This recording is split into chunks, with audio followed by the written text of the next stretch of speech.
Alrighty, start of a new week, start of a new recording. This one's a bit rushed. Recorded Monday morning for Monday morning.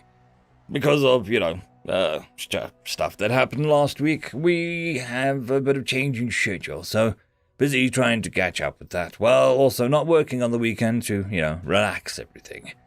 So, here we are. Anyways, don't forget there's a podcast that you can follow. We almost hit 300 viewers in one day and almost 1,000 views. So, that was impressive. Just a quick shout out to the T5 peeps. Bob the Dragon, Cat Crab Lobster, Data Magnet, Dark Machine, Bezic, Try Again 95, Pudic Yol, Astrea the Dreamer, Casper Arnholtz, Cam Maxwell, Ithilia, Meridian 117, and Jordan Bucksmorm. Thank you very much. Anyways, on to the story.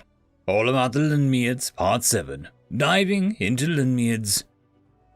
Lynaehids are renowned in the aggregate for their ability to hold their breath underwater. Unlike the Coatels, they are not amphibious. Instead, they actually hold their breath. This system slows down in what is known as a dive reflex, where going under the water triggers a whole set of autonomic function changes. This is unknown in any other warm-blooded species. Dubiak Review of Ontological Species Studies, all about Lynaehids, diving into Lynaehids, published by Glass and Steel, all about Lynaehids, translation engine 3.1415. Nerif turned from Nate's smile, a little worried about what she saw lurking in there, and saw Zoe. Zoe had her head tilted to one side, thinking, "First, we need to check Fubsy, or medical scan to see if she was hurt or tampered with in any way," Zoe said. Captain Rackham nodded. "Oh, of course, I was about to suggest it myself."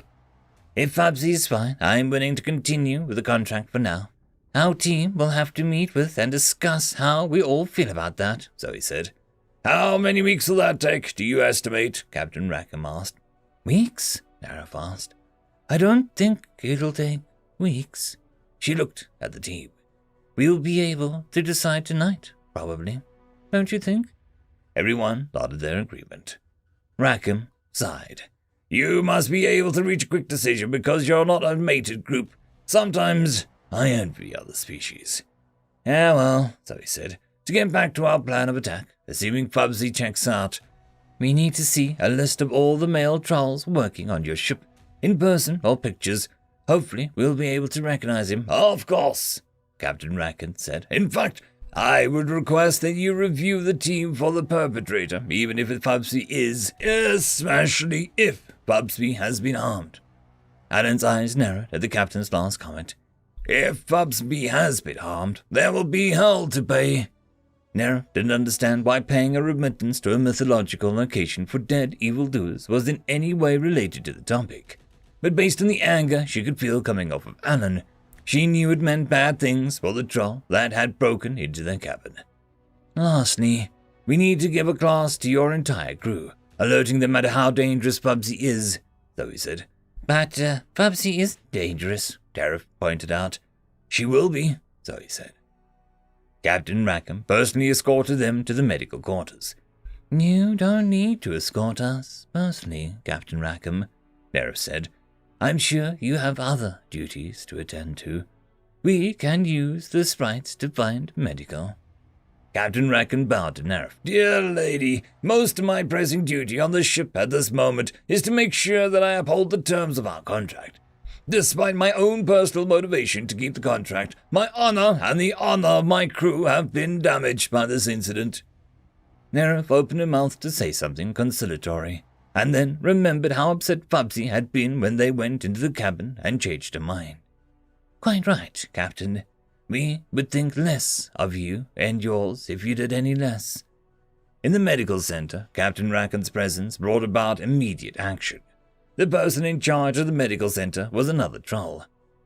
"Dr. Livesey, we need an immediate full scan on Fubsy." "Captain Rackham, of course, sir. Do we need a cost-benefit analysis first?" "I've already done one." "And which one of you is Fubsy?" Dr. Livesey asked. "This is Fubsy." Dr. Livesey looked down at the large kitten with some surprise, but reached out for her leash without an expression of fear. "That's okay, Doctor," Bear said.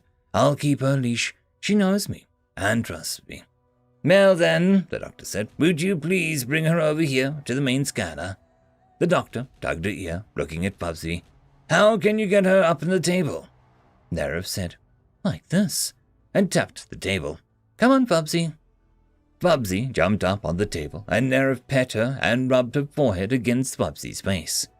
After 3 attempts, the doctor was finally able to get a full scan of Fubsy.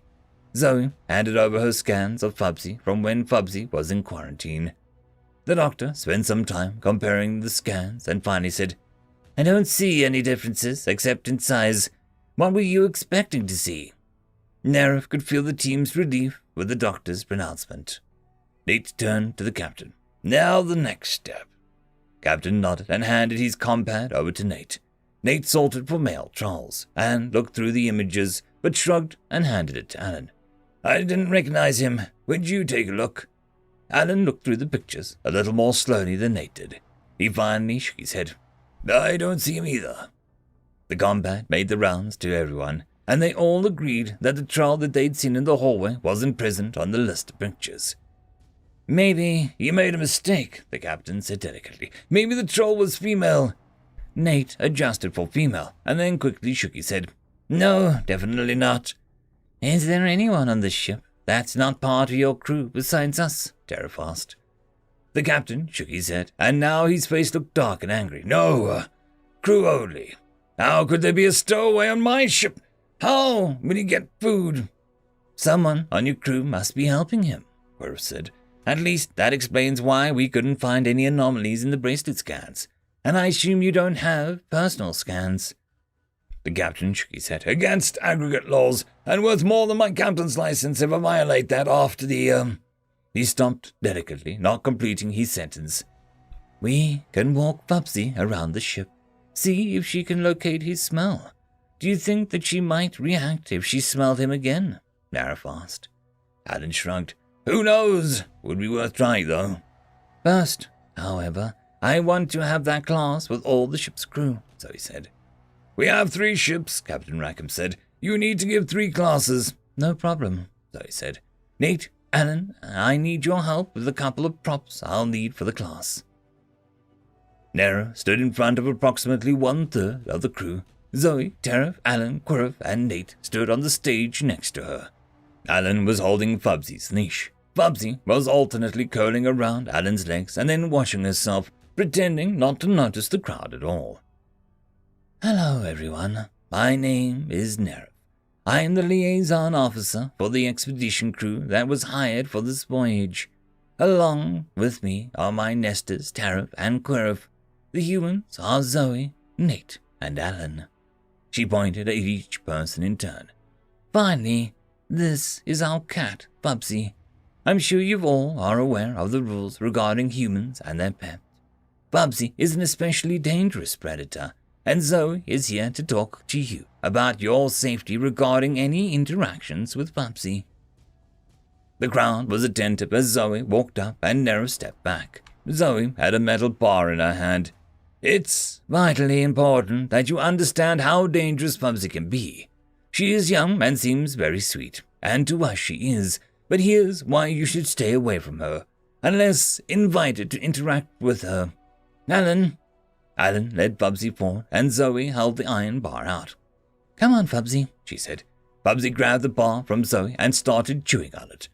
She dropped it to the ground with a clang and let the audience make an audible sound in reaction to her chewing on the bar. Thank you, Alan. Thank you, Fubsy, Zoe said, and she bent over and picked up the metal bar. She then turned back to the audience, holding the bar in 2 hands, one on each end. As you can see, Fubsy is very strong. Zoe started to bend the bar. This strength is not a bad thing. Then she bent the bar further. However, when strength is paired with emotion, she bent the bar in half. Then it becomes extremely dangerous. Please don't invoke that kind of danger for yourselves or your crewmates. Thank you. Zoe left the stage and Nerif stepped out. She could barely contain her shock, but knew that her team needed her to appear calm and confident. Thank you for your attention, Nerif said as a dismissal, and she and the team headed back to their quarters. As soon as they were in their quarters, Nerif turned to the humans. They were smiling broadly. "How did you do that?" Nerif demanded. "Nerif," Tate said, "you've heard all about how strong humans are, because we were raised on a high-gravity world, and our bones are strong and, I want the truth," Nerif said. "There is no way that Fubsy could chew an iron bar." So he laughed. "It wasn't actually an iron bar, but it looked like one, didn't it?" Nerif's face cleared. "Ah, that's why you wanted Nate and Alan to help you build props for the class." Zoe smiled, but this had a little bite in it. "I figured that even if we couldn't make people afraid of Fubsy, we might be able to make them afraid of us, based on the myths about humans that everyone knows." End of chapter. And that, my friends, concludes this video. I hope that you enjoyed. There are links down below, both to support this channel and for the author of this fiction. Anyways, I hope you all have a fantastic one, and I'll see you next time. Cheers.